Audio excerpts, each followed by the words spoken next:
वृश्चिक राशि वाले बंधुओं, स्वागत है आप सभी का आपके अपने वैदिक मंथन भिंड यूट्यूब चैनल में। तो वृश्चिक राशि वाले बंधुओं, जरा ध्यान से समझिए। बंधुओं, 29 मार्च बेहद खास दिन है, बहुत ही महत्वपूर्ण योग है और एक ऐसा अद्भुत महायोग बना है जिसका यदि आपने पूरा लाभ ले लिया तो आपका बेड़ा पार हो जाएगा, वरना आपका सत्यानाश होने वाला है। जी हाँ बंधुओं, आपने टाइटल में, थंबनेल में ये लिखा देखा होगा। आप जरूर आश्चर्य में हुए होंगे कि ये गुरुजी ने क्या लिख दिया कि सत्यानाश होने वाला है। तो देखिए बंधुओं, सत्यानाश से यहाँ पर मतलब क्या है, घबराने की जरूरत नहीं है। ठंडे दिमाग से समझ लीजिए कि जो लोग गंभीरता से अध्यात्म को समझेंगे, ज्योतिष को समझेंगे, ग्रहों की चाल को समझेंगे, शनिदेव के स्वभाव को समझेंगे, उनके दुखों का सत्यानाश हो जाएगा। उनके जीवन में खुशियों की नदियां बहेंगी और उनकी हर इच्छा मनोकामना स्वयं शनिदेव पूरी करेंगे। और जो लोग इन बातों को हल्के में लेंगे, गंभीरता में लेंगे, अधर्मी, विधर्मी और कुतर्की लोग हैं, उनके जीवन का सत्यानाश होगा। हम नहीं कहते, ये ग्रहों की चाल कहती है। ग्रह जो कहेंगे हम तो वही बताएंगे ना, हम अपने घर से तो कोई बात नहीं बताएंगे। तो हम आपको जो बातें बताने जा रहे हैं वे आपकी राशि, आपकी कुंडली के अनुसार हैं और आपके जीवन में बन रही ग्रह दशाओं के अनुसार है। याद रखना बंधुओं कि कोई भी इंसान कितना भी प्रयास कर ले, कितनी भी मेहनत कर ले, संघर्ष कर ले, लेकिन ग्रहों की इच्छा और ग्रहों की चाल के ऊपर वह नहीं जा सकता है, क्योंकि ग्रहों के ऊपर ईश्वर की छाया होती है, भगवान की दया और कृपा होती है। हर एक ग्रह के एक अधिपति होते हैं, भगवान होते हैं, आराध्य होते हैं। वे इसीलिए तो होते हैं कि ग्रह अपना काम ठीक से कर सके। तो ग्रह किसी का भला या किसी का बुरा नहीं करना चाहते, ना ही ग्रह किसी के पीछे पड़े होते हैं। केवल आप अपने जीवन में कुछ गलतियां कर रहे होते हैं, आपकी मानसिकता कहीं ना कहीं से गलत होती है, कर्मों में कहीं ना कहीं खोट होती है। उन खोट को, उन कमियों को दूर करने का प्रयास ग्रह करते हैं, बदले में आपको दंड सजा मिलती है। हमारे समाज में भी तो यही नियम है। यदि कोई इंसान चोरी करता है तो पुलिस इसे पकड़ कर ले जाती है और उससे जुर्म कबूल करवाती है अलग अलग क्रियाओं के द्वारा। अब कोई कह दे कि पुलिस बहुत खराब है, पुलिस से बचकर रहिए, नहीं, पुलिस से नहीं बचकर रखिए। आप गलत कार्य ना करिए, गलत कार्यों से बचिए। अगर आप गलत कार्य करेंगे ही नहीं तो पुलिस आपका क्या बिगाड़ेगी, कुछ भी नहीं। उसी प्रकार ग्रह आपसे क्या चाहते हैं, 9 के 9 ग्रह क्या चाहते हैं और उनका क्या मौलिक स्वभाव है, आपकी कुंडली में ग्रहों की क्या स्थितियां हैं, उसी के अनुसार आपको जीवन में क्या करना चाहिए, क्या नहीं करना चाहिए। यदि आप इन बातों को अच्छी तरह से समझ जाएं तो ग्रह आपका कभी नुकसान नहीं करेंगे। बड़े से बड़ा पापी ग्रह भी, राहु भी आपका कुछ नहीं बिगाड़ पाएगा, शनिदेव भी आपको नुकसान नहीं पहुंचा पाएंगे।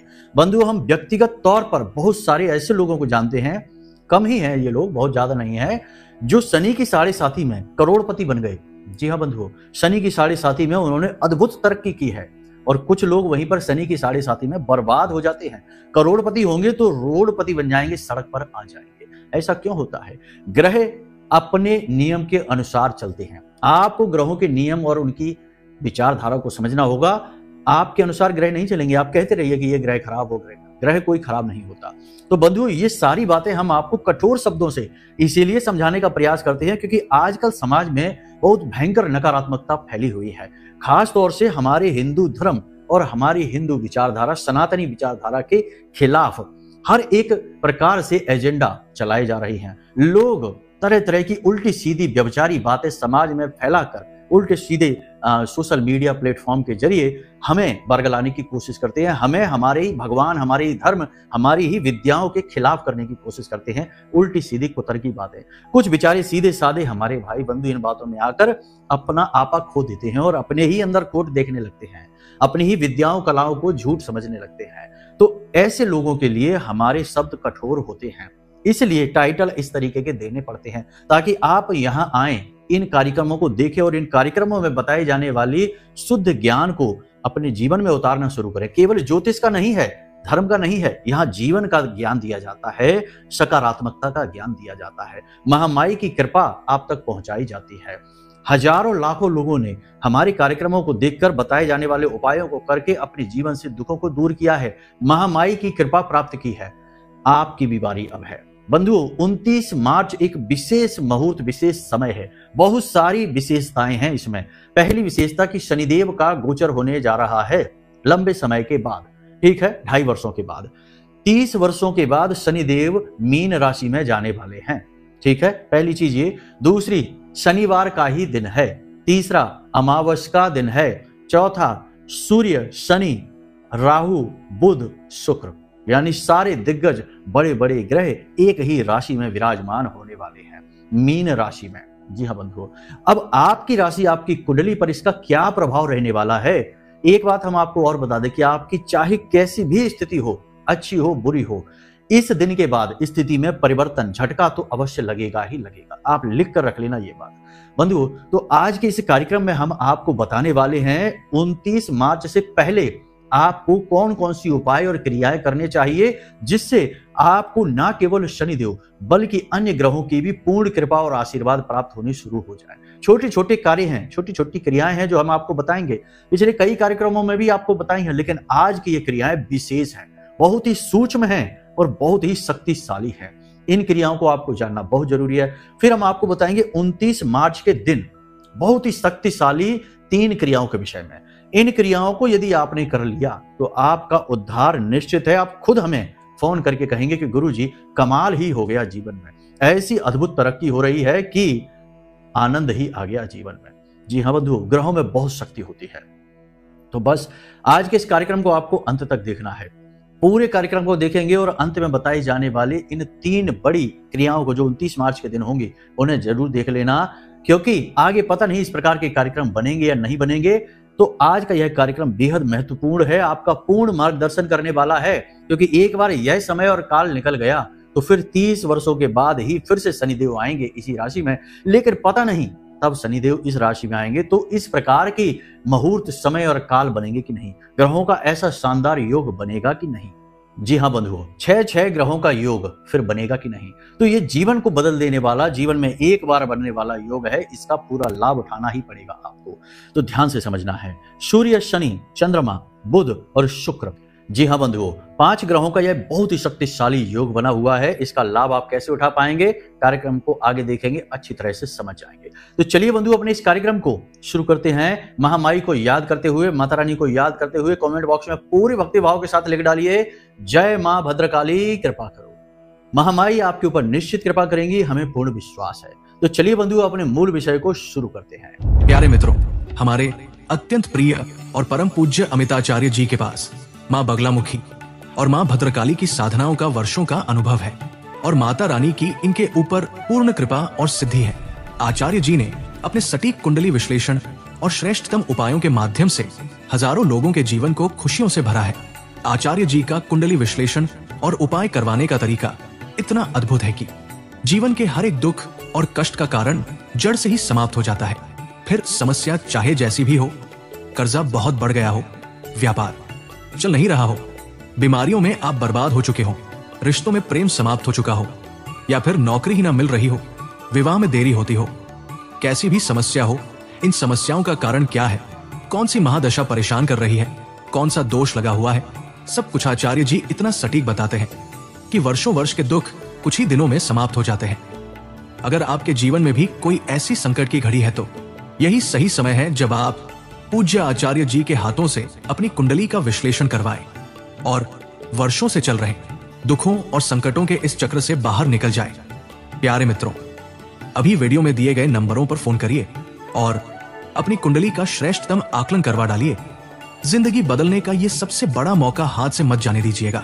जय माई की, महामाई आपका कल्याण करे। तो अब बंधुओं ध्यान से समझिए, वैसे तो यह 5 ग्रहों का योग है, लेकिन चंद्रमा भी मीन राशि में ही मौजूद रहेंगे 29 मार्च के दिन। इस वजह से यह 6 ग्रहों का योग बन जाता है। अब जब तक कि 29 मार्च नहीं आ जाती है, तब तक आपको छोटे छोटे कुछ कार्य और क्रियाएं हैं जिनका आपको विशेष ध्यान रखना होगा। तो ध्यान से समझ लीजिए कि कौन सी है वो क्रियाएं। पहली चीज कि आपने अपने शरीर पर कहीं भी काले रंग का धागा यदि लपेट रखा है तो उसे तुरंत हटा दीजिए। इस समय पर काले रंग के वस्त्रों से दूरी बनाइए। काले रंग के वस्त्र नहीं पहनना है। काले रंग का धागा यदि कहीं पहन रखा है, कलाई पर पहन रखा है, गले में पहन रखा है, कमर पर बांध रखा है या फिर अपने पैरों में टखने पर बांध रखा है, इसे अभी इसी वक्त हटा दीजिए। हम तो ये कहेंगे कि आपने अपनी कलाई पर यदि कोई और भी रंग का धागा पहन रखा है तो इसे हटा दीजिए, क्योंकि यह बहुत ही तीव्र योग है। 29 मार्च तक पता नहीं कितने नुकसान कर सकता है, क्योंकि किस ग्रह की कुदृष्टि आपके ऊपर पड़ जाए कुछ भी पता नहीं। तो अब ध्यान से समझना है कि कोई भी धागा कोई भी काले रंग का वस्त्र आपको अपने शरीर पर नहीं पहनना है। काले रंग का वस्त्र ध्यान से समझना है। बाकी अन्य रंगों से कोई मतलब नहीं है, लेकिन काला वस्त्र आपको नहीं पहनना है।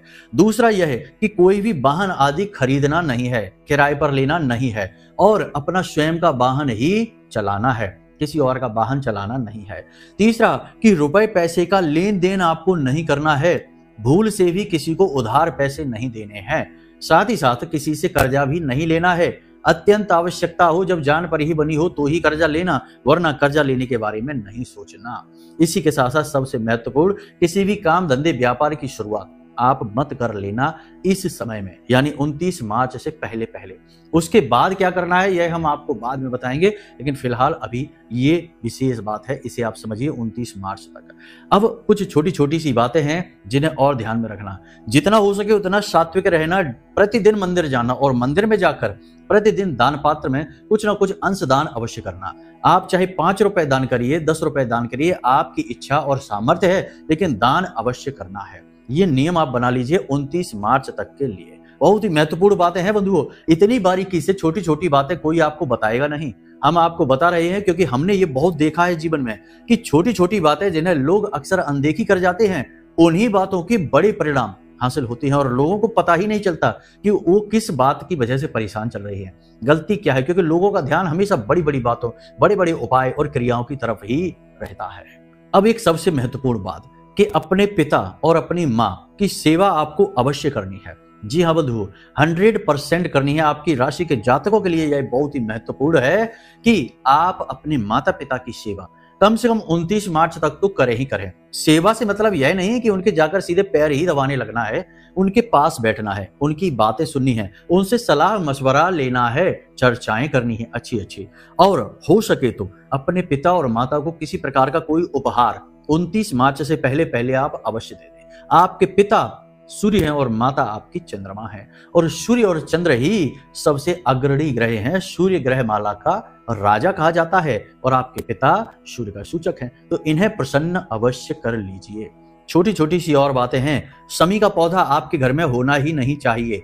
यदि है, भूल से आपने लगा भी लिया है किसी की बात सुनकर, शमी पत्र की पौधे की बात कर रहे हैं हम, तो इस पौधे को उठाकर अपने घर की छत पर लगाइए और छत की पश्चिमी दिशा में लगाना है। इसे याद रखना है, किसी अन्य दिशा में मत लगा देना। बहुत से लोग उत्तर दिशा में लगा देते हैं, बहुत से पूर्व दिशा में लगा देते हैं। तो उत्तर दिशा है धन की दिशा, तो धन का आगमन होता है उत्तर दिशा से, कुबेर की दिशा है। पूर्व दिशा है मौकों की, अवसरों की दिशा, सूर्य देवता की दिशा है। अब पूर्व दिशा में लगा दिया, उत्तर दिशा में लगा दिया, तो धन का आगमन रुक गया, या फिर मौके ही नहीं मिल रहे जीवन में, नौकरी ही नहीं लग पा रही है। शमी का पौधा रख दिया है, वह शनिदेव का सूचक है। शनिदेव की आदत है कि हर एक चीज की गति को धीमा कर देते हैं, तो धन के आगमन को रोक देंगे। नौकरी के अवसर या जीवन में आगे बढ़ने की, तरक्की करने के अवसर, मौके मिलेंगे ही नहीं। तो ये छोटी छोटी गलतियां हैं, इसे याद रखना। तो शमी पत्र का पौधा यदि आपके घर में है तो पहली चीज, फेंकना नहीं है, हटाना नहीं है, अपमान नहीं करना है। उस पौधे को सम्मान के साथ ले जाइए और अपने घर की छत पर रख दीजिए, पश्चिमी दिशा में, ठीक पश्चिम की दिशा में रखना और कहीं नहीं रख देना, ठीक है। इस बात का विशेष ख्याल रखना है। केले का पौधा यदि आपके घर में है, बहुत ही शुभ होता है यह पौधा। इसे आप पूर्व और पश्चिम के बीचों बीच रखें, ईशान कोण में, या थोड़ा सा उत्तर दिशा की ओर भी रख सकते हैं। और इस केले की जड़ के नीचे गाय के घी का दीपक प्रतिदिन आपको जलाना होगा। यह बहुत ही अच्छा उपाय है। छोटी छोटी सी क्रियाएं हैं, इन्हें याद रखना, क्योंकि 29 मार्च के बाद आपको इनके बड़े परिणाम देखने को मिलेंगे, बहुत ही लाभ प्राप्त होंगे आपको। ध्यान से समझते जाइए, ठीक है।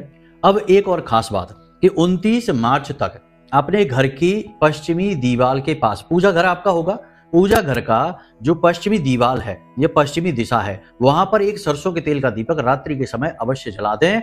उसमें थोड़े से काले तिल भी डाल दें। बहुत ही अच्छी क्रिया है। शनिदेव इससे तुरंत प्रसन्न हो जाते हैं, साथ ही राहु भी अनुकूल हो जाता है। काले तिल राहु का प्रतीक होते हैं, तो आप शनि और राहु का मिलन करा देंगे और ये शुभ क्रिया है। दीपक की ज्योति शुद्धता का प्रतीक है, सकारात्मकता का प्रतीक है। दोनों ही ग्रहों की ऊर्जाएं आपके लिए सकारात्मक हो जाएंगी। किसी महिला का अपमान नहीं करना है, नकारात्मक क्रियाओं से दूर रहना है, जुआ, शराब, सट्टेबाजी, मांसाहार आदि से दूर रहना है, नकारात्मक लोगों से, नकारात्मक वातावरण से आपको 100% दूरी बनाकर रखनी है। इन सब बातों का ख्याल रखिए। अब आपको बताते हैं उस विशेष क्रिया को, यानी 3 कार्य हमने आपको बताए हैं जो आपको शनि अमावस्या के दिन यानी 29 मार्च के दिन करने हैं, जिसमें आपको संपूर्ण ग्रहों का पूर्ण लाभ प्राप्त होगा, साथ ही साथ देवी देवताओं की कृपा भी आपको प्राप्त होगी। तो ये क्रिया क्या है, ध्यान से समझिए। पंचबली दान में सबसे महत्वपूर्ण दान होता है कीट पतंगों को, छोटे जीव जंतुओं को, सूक्ष्म जीव जंतुओं को भोजन कराना। इनसे क्या होता है कि हमारी आत्मा शुद्ध होती है और इसे श्रेष्ठतम दान की श्रेणियों में रखा जाता है। आपने अक्सर यह देखा होगा कि भोजन पितृपक्ष में बाहर रखवाया जाता है, छत पर रखवाया जाता है, या फिर किसी वृक्ष के नीचे, जैसे पीपल का वृक्ष है, बरगद का वृक्ष है, इनके नीचे रखवाया जाता है ताकि जीव जंतु इन भोजन को ग्रहण करें और इससे जीवन में शुद्धता, सकारात्मकता आए। तो आपको क्या करना है, ध्यान से समझिए। शिव पुराण से लिया गया यह उपाय है, बहुत ही शक्तिशाली क्रिया है। इस क्रिया को आपको करना अवश्य है। 29 मार्च के दिन करना है, शनिवार के दिन करना है। ध्यान से समझिए क्या करना है कि आपको एक नारियल लेना है। एक नारियल लेकर उसे ऊपर से काट देना है थोड़ा सा, ताकि वह अंदर से खाली हो जाए। ऊपर की जटाएं हटा देनी है, नारियल को खोल लेना है और उसके ऊपर थोड़ा सा कट लगा देना है और उसके अंदर आपको भुना हुआ आटा जिसमें चीनी मिली हो, उस आटे को, जिसे हम पंजीरी कहते हैं, उसमें आप थोड़ी बहुत मेवे भी मिला सकते हैं, उसमें आप मिश्री मिलाएं जिससे वह मिठास आ जाए। उस पंजीरी को आपको उस नारियल के अंदर भरना है। फिर उस नारियल के आसपास आपको 7 बार लाल रंग का धागा लपेटना है और उस नारियल के ऊपर आपको श्रीम लिख देना है, माता लक्ष्मी का नाम। बहुत ही पवित्र क्रिया है यह। अब आपको इस नारियल का जो टुकड़ा आपने निकाला था ढक्कन जैसा, उससे उसे ढक देना है। उसके बाद आपको इस नारियल को अपने घर के हर कोने में लेकर जाना है, हर एक कोने में लेकर जाना है। घर के हर एक सदस्य को इस नारियल को स्पर्श करने के लिए कहना है। जब वह स्पर्श करेंगे तो आपको मन ही मन यह कामना करनी है कि हे प्रभु, हे ईश्वर, हे महामाई, आपके जो भी आराध्य हैं उनका नाम आप ले सकते हैं, हमारे जीवन की सारी नकारात्मकताओं को आप ग्रहण कर लीजिए और हमारे जीवन को शुद्ध बनाइए, हम आपकी शरणागति हैं। इस प्रकार आप कामना करें और इस क्रिया को, यानी इस नारियल को ले जाकर आपको किसी पीपल के वृक्ष के नीचे मिट्टी में दबा देना है। अब मिट्टी में जब आप दबाएं तो इस नारियल का ढक्कन हटा दें ऊपर से, ठीक है, और पूरा नहीं दबाना है, थोड़ा सा ही दबाना है, थोड़ा सा खुला रहे, ताकि छोटे छोटे कीट पतंगे, चींटियां इस नारियल में रखी हुई पंजीरी का सेवन करना शुरू करें। और याद रखें कि पीपल का वृक्ष एकांत में होना चाहिए, किसी मंदिर वगैरह में नहीं होना चाहिए। ये कोई तंत्र क्रिया नहीं है, ये सारे ग्रहों के प्रभाव शुभ करने की क्रिया है और भोले बाबा को प्रसन्न करने की बहुत ही शक्तिशाली क्रिया है। हमने जैसे कि बताया यह शिव पुराण से लिया गया उपाय है, तो यह बहुत प्रभावशाली है। बहुत सारे लोगों को हम उनके जन्मदिन के दिन ये क्रिया करने के लिए कहते हैं। आपको यह क्रिया 29 मार्च के दिन करनी है। इससे एक ही भाव में बैठे हुए संपूर्ण ग्रहों का पूर्ण लाभ आपको प्राप्त हो जाएगा। श्रीम यानी माता लक्ष्मी को समर्पित यह क्रिया है, तो आपको माता लक्ष्मी का शुभ आशीर्वाद प्राप्त होगा।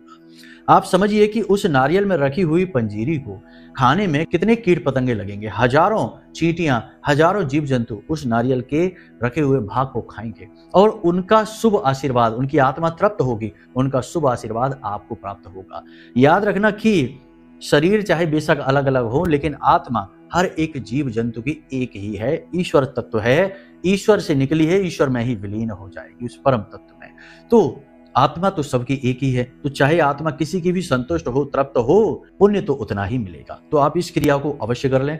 दूसरी क्रिया है छाया दान।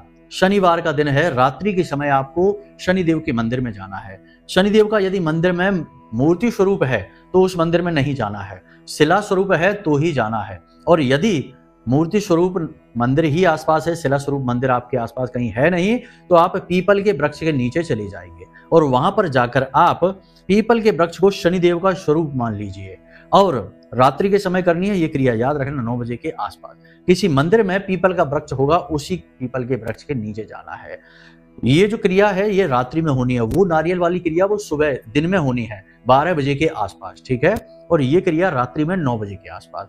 ये क्रिया अलग पीपल के वृक्ष के नीचे होगी जो मंदिर में है। समझ में आ रही है सारी बातें यहां तक आपको। अब आपको उस पीपल के वृक्ष के नीचे 2 दीपक लेकर जाना है, एक बड़ा मिट्टी का दीपक, एक छोटा मिट्टी का दीपक। बड़े मिट्टी के दीपक में पूरा सरसों का तेल आप भर देंगे और उसे एक तरफ रख देंगे। छोटे दीपक में आप 4 मुखी दीपक बनाएंगे, यानी 4 बातियां लगाएंगे और उस दीपक में तेल भर देंगे और बाती को जलाएंगे और उसे पीपल के वृक्ष के नीचे रख देंगे। उसके बाद आप वहीं पर बैठकर ओम शम शनिश्चराय नमः इस मंत्र का जाप करेंगे। माला से जाप नहीं करना है, 10 से 15 मिनट बैठकर आंख बंद करके इस मंत्र का जाप करना है। उसके बाद अपनी समस्या शनिदेव से बतानी है और निवेदन करना है कि हे प्रभु, आप हमारी कठोर परीक्षाएं ना लें, हमारे कष्ट दूर करें, हम बहुत परेशान हो चुके हैं, आपकी शरण में हैं। इस प्रकार निवेदन करेंगे। उसके बाद आपको वह जो बड़ा जो आप दीपक लेकर गए थे सरसों के तेल का, उस दीपक में अपने अक्ष को देखना है। इस प्रकार से आप अपनी तस्वीर को, अपने अक्ष को देखेंगे। फिर इस दीपक को आगे बढ़ाकर शनिदेव के पीपल के वृक्ष के नीचे रख देना है और निवेदन करना है कि हे प्रभु, हे शनिदेव, आपको छाया दान बहुत अधिक प्रिय है। छाया देवी आपकी माँ है और हम अपनी छाया आपको दान कर रहे हैं। आप हमारा यह निवेदन स्वीकार करिए, हमारा यह समर्पण स्वीकार करिए और हम पर कृपा करिए। इस प्रकार निवेदन करेंगे। उसके बाद आपको घर वापस आ जाना है। जूते चप्पल जो भी आप पहनकर गए हैं पुराने पहनकर जाइए, कटे फटे नहीं होने चाहिए, बस शुद्ध होने चाहिए। तो आप उन जूते चप्पलों को वहीं मंदिर के बाहर ही छोड़कर नंगे पैर घर चले आएंगे और घर वापस आते समय किसी से बात नहीं करेंगे, पीछे मुड़कर नहीं देखेंगे। यह एक प्रकार का तंत्र है जो आपकी हर एक बाधा को समाप्त करेगा। तो पीछे मुड़कर नहीं देखेंगे। घर अपने प्रवेश करने के बाद, अंदर आने के बाद हाथ मुंह धोकर अपने कार्यों पर, यानी अपने कमरे में जा सकते हैं, अपने काम पर जा सकते हैं, लेकिन उससे पहले किसी से कोई बात नहीं करेंगे, पीछे मुड़कर नहीं देखेंगे। इन क्रियाओं को आप कर लीजिए। शनिवार के दिन आपको बहुत ज्यादा लाभ प्राप्त होंगे। उसके बाद शनिदेव से आ रही और अन्य ग्रहों से आ रही हर एक प्रकार की पीड़ा समाप्त हो जाएगी। इस बात का हम वादा करते हैं। अब तीसरी क्रिया है जिसे आप जान लीजिए, बहुत ही महत्वपूर्ण यह क्रिया भी है कि 29 मार्च के दिन ही किसी अंधे या किसी अपाहिज भिखारी को भोजन यानी अन्न और धन का दान अवश्य कर देना। उसके चेहरे पर मुस्कुराहट आ जाए, इस प्रकार का दान करना है। बस आपका उद्धार हो गया, सारी पीड़ाएं कट जाएंगी, समस्याएं दूर हो जाएंगी। फिर चाहे आपके जीवन में कुछ भी चल रहा हो, शनि की महादशा, शनि की अढ़ैया, शनि की 7.5, सारे प्रभाव नकारात्मक जो भी हैं वो समाप्त हो जाएंगे, शुभ परिणाम मिलने शुरू हो जाएंगे। हमारा वादा है आपसे। इसी के साथ साथ नवरात्रे भी प्रारंभ हो जाएंगे 30 मार्च से ही। तो हो सके तो नवरात्रि में माता रानी की घट स्थापना कर लेना, कोई छोटी मोटी साधना आराधना कर लेना, कुछ नहीं तो नवाड़ मंत्र का ही जाप कर लेना, कुछ नहीं तो माला लेकर, नहीं तो यूं ही 10-5 मिनट के लिए बैठकर अपने पूजा घर में रात्रि के समय स्नान आदि करके रात्रि के समय अपने पूजा घर में बैठकर नवाड़ मंत्र का ओम ऐम ह्लीम क्लीम चामुंडाय विच्चय इस मंत्र का 10 से 15 मिनट जाप कर लेना। और आप चिंता न करना कि आपके गुरु नहीं हैं, आपने ये मंत्र किसी से लिया नहीं है। हम आपको यह मंत्र बता रहे हैं तो गुरु शिष्य परंपरा के अंतर्गत ही यह मंत्र जा रहा है और कोई दोष उत्पन्न नहीं होगा। चिंता न करिए, हमने यह मंत्र दिया है आपको तो इसके सारे दोष हम ग्रहण कर लेंगे, आपको केवल इसके शुभ परिणाम प्राप्त होंगे। देवी की साधना आराधना में कभी कोई दोष होता ही नहीं है। मूर्खों ने ये उल्टी सीधी बातें फैला रखी हैं, खुद की कमियां नहीं देखते हैं, देवी देवताओं में खोट निकालने के लिए चले आते हैं। ऐसी बातें सुनकर क्रोध बढ़ने लगता है, मन नहीं करता ऐसे लोगों से बात करने का, क्योंकि इनकी मूर्खता की पराकाष्ठा होती है। खुद के दोष निकालिए, खुद के दोष दूर करिए, देवी देवताओं को मत देखिए। देवी देवता तो बहुत ही ऊपर की चीजें हैं, हम तो खुद को ही नहीं जान पा रहे हैं। तो ये व्यभिचारी बातें न मन में लाइए, चिंता न करिए। 9 दिन आप इस साधना को, छोटी सी साधना है, इसको प्रतिदिन कर लेना, 9 दिन की ही बात है और आप देखेंगे कि कैसे आपका जीवन नवरात्रि के बाद बदल जाएगा। हम गारंटी के साथ कहते हैं, हर एक शुभ परिणाम देवी देवताओं का और ग्रहों का आपको मिलना शुरू हो जाएगा, बड़े से बड़ा दुख आपका कट जाएगा। तो बंधुओं, उम्मीद करते हैं कि जो जानकारी हमने आपको दी है इस कार्यक्रम में, उसका आप प्रयोग कर पाएंगे, अपने जीवन में उतार पाएंगे।